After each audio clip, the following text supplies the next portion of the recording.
আমরা এখন পিডিএফ তৈরি করব। কিভাবে ইলাস্ট্রেটর ফাইল ফরম্যাটগুলোকে পিডিএফ এ পরিণত করা যেতে পারে বা কিভাবে পিডিএফ এ এক্সপোর্ট করা যেতে পারে। পিডিএফ এ তৈরি করার আগে আমরা এর কিছু সুবিধা দিয়ে জেনে নেই কি কি সুবিধা আমরা এ থেকে পেতে পারি।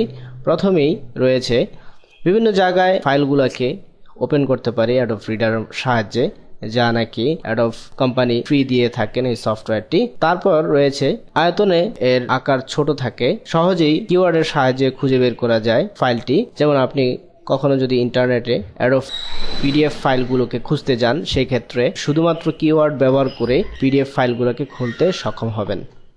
যে কোনো ধরনের ডিভাইসের ক্ষেত্রে আপনি এই পিডিএফ ফাইলগুলোকে খুলতে পারেন, যেই সব ডিভাইসগুলো অ্যাডোব রিডার কম্পিটেবল। সাধারণত অন্যান্য রিডারের সাহায্যে আমরা বিভিন্ন সময় বিভিন্ন ধরনের ফাইল খুলে থাকি যার ফন্টগুলো সত্যিকার অর্থে সঠিকভাবে দেখায় না, কিন্তু অ্যাডোব রিডারের সাহায্যে অর্থাৎ পিডিএফ ফাইলগুলোকে আমরা খুব সুন্দরভাবে খুলে তার সমস্ত কিছু দেখে নিতে পারি।